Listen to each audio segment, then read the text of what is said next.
হলদিয়া ISKCON মন্দির জীবনে প্রথমবার ঘুরতে গেলাম, তাও আবার দেবাশিসদাকে সঙ্গে নিয়ে। একটু দেরির জন্য মন্দিরের ভেতরে ঢুকতে পারলাম না, গেট বন্ধ হয়ে গেল। ইসকন মন্দির তোমরা কারা কারা এখানে ঘুরতে এসেছো জানাতে পারো। ওখান থেকে সামনে ছিল নিনিদের বাড়ি, অনেকেই তোমরা নিনিকে চেনো। হলদিয়া মঞ্জুশ্রী থেকে একটু ভেতরে বাড়ি। আর বাড়িতে এসে ইলিশ মাছ, তার সঙ্গে ইলিশ মাছের ডিম দিয়ে জমিয়ে খাওয়া দাওয়া শুরু হবে।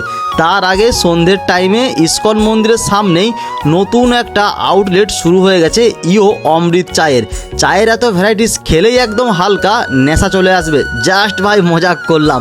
বিশেষ করে যারা খাঁটি পিওর নলেন গুড়ের চা, coffee, green tea, sugar free, black coffee, অমৃত লেমন টি স্পেশাল, এলাইচি জাগরি বা তুলসী গ্রিন টি, চকলেট টি আরও অনেক কিছু ভাই পছন্দ করে, তাদের জন্য এটা একটা স্বর্গ। এছাড়া chicken nuggets, chicken popcorn, veg patties, chicken patties, paneer tikka, chicken samosa, নানা রকম বিস্কুটের আইটেম। এছাড়া shake item, milk shake, banana shake, strawberry, blackberry, mango shake, আরও অনেক কিছু একই ছাদের তলায়।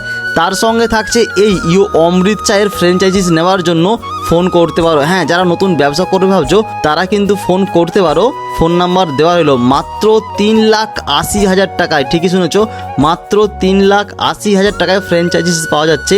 এই অফার কিন্তু শুধুমাত্র পুজোর জন্য, এরপর কিন্তু অনেকটাই দাম বেড়ে যাবে। আর তোমাদের সকলকে রিকোয়েস্ট করব, রাস্তায় যে সমস্ত পশুরা বসে থাকে খাবার জন্য, ওদেরকে তোমরা খেতে দিও, ইগনোর করে চলে যেও না। তারপর সোজা নিনিদের বাড়িতেই চলে আসলাম। দেখতেই পাচ্ছ একদম জোগাড়পত্র জাঁক জমাটে চলছে, দারুণ কিন্তু এখানে খাওয়া দাওয়া কমপ্লিট করলাম। তারপর সোজা নিনিদের বাড়ি ছেড়ে আমাদের বাড়ির দিকে রওনা দিলাম।